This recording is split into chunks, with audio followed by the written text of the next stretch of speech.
It's gonna What are you make gonna the, Google? it's Harry gonna Bone make rapper? yeah. It's gonna make the thumbnail. I encourage you to see that.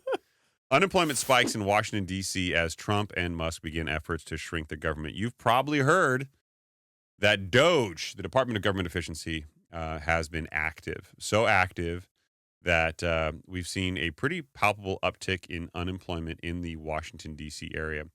President Donald Trump's moves to fire thousands of federal government workers have coincided with a surge in jobless claims in Washington, D.C. That could get worse as the efforts intensify. Keep in mind, they've only just begun.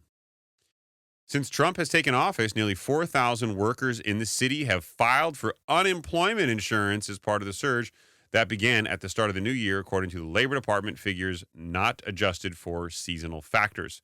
In all, just shy of 7,000 claims have been filed in the 6 weeks of the new year, or about 55% more than in prior 6-week periods. Filings rose 1,780, so 1,780 for the week ending February 8th, a 36% increase from the prior week and more than 4 times around the same period in 2024. So you're really only talking about 7,000 claims, which isn't a big number when you consider the amount of people being laid off at large companies in the last couple of years, and we didn't see a dent in unemployment. Yet, here we are with a very palpable uptick in unemployment in this specific geographic area, Washington, D.C. And I guess, as an opposition to the jobs report that's viewed as a lagging indicator, the weekly jobless claims, if you're paying attention to that, I remember back during the great financial crisis, this is a key metric or key data point that people were referring to and looking at, because in real time, it was letting you know how many people are applying for unemployment. Yeah, so that's about as non-lagging as you're going to get from what is otherwise a lagging indicator. I compare that to if you're like monitoring homes, it's new listings, which is a pretty active real-time data thing you can just pull versus home sales. Home sales just take longer to get the information. So at least that's my best proxy if you're a real estate person anyway. So, of course, this news made the rounds on social media, X being probably the most notable, from one of our favorite pages, the Kobeissi Letter. Wow! Starts off like that. I always imagine Christopher Walken. You too? You have to. Wow! Yeah. Wow. Yeah. Washington, D.C. No? I mean, it's good. It's good, right? You're putting a little much on it. A little heavy? Yeah. Putting too much mustard on The it. economy... I can't do it. Yeah, whatever. Mustard on the bean. Why is that your thing? All night long you've been saying the mustard thing. But I caught my kids and my wife were watching one of those videos where they were trying to learn that dance move that he was doing at the beginning of the show, and Adam and Arya were trying to learn how to do it. He did a dance move? I thought he was just moving around. No, the two-step that he does when he comes out to that song. Yeah. You know the two-step I want to do? I want to do that one where you look like you're hovering. That's the coolest cool, thing, right? That's the cool. If you could do that, that's a really cool part. I saw an Asian girl on social media. She must have been maybe 9 or 10. Did it so well. She looked like she was hovering. I tried to see it every time. I can't see it. I can't see, it looks like they're floating the entire time. It's impressive. Yeah. I just imagine myself practicing and then my wife catching me like, what are you doing? You could be doing something else. Plus, we know gravity ain't working in your favor. It ain't working, bro. You don't have the physique of a 9-year-old Asian girl. Sorry. No, I don't. I probably can't float either. So it makes you feel any better. Wow. Washington, D.C.'s economy looks like 2008. That's not a good Christopher Walken.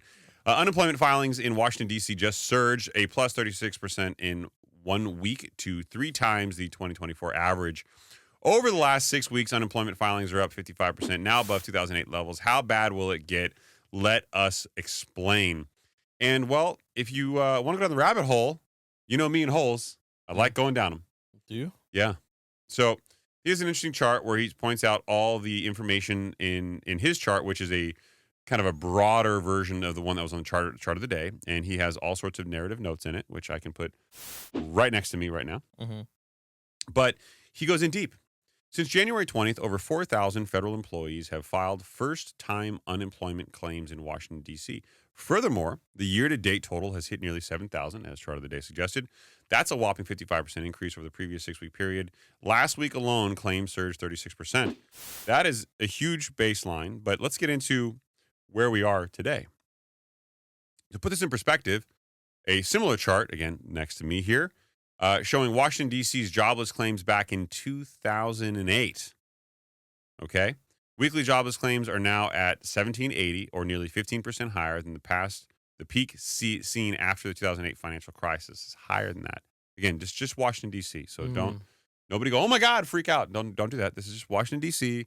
A lot of people there have been centrally focused. Okay, so but the key impacted. The key thing that comes to my mind, just because of how much we've gone into all this on our show, is we've unpacked and discovered that a lot of the positivity surrounding the jobs report has been it being propped up by government jobs.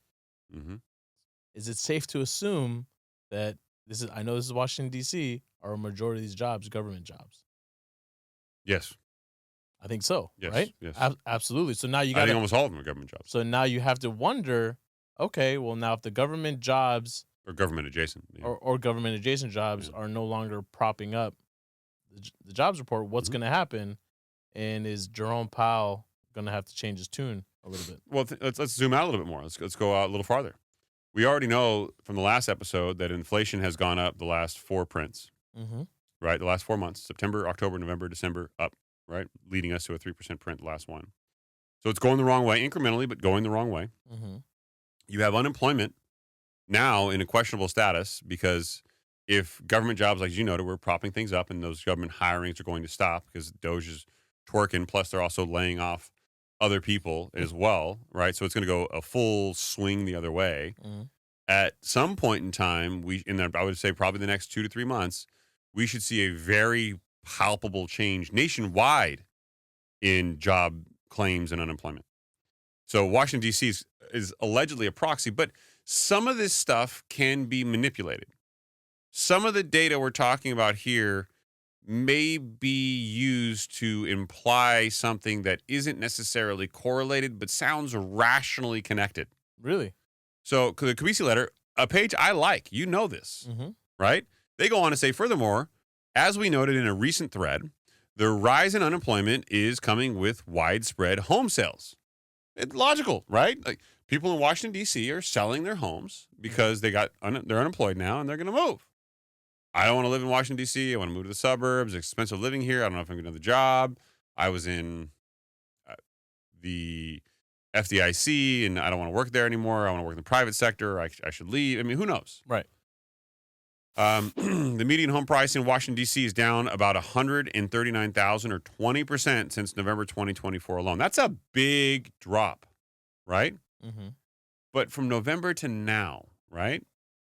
That sounds huge. It says year over year, the home listings in Washington, D.C. metro area are up about 23%. Year over year.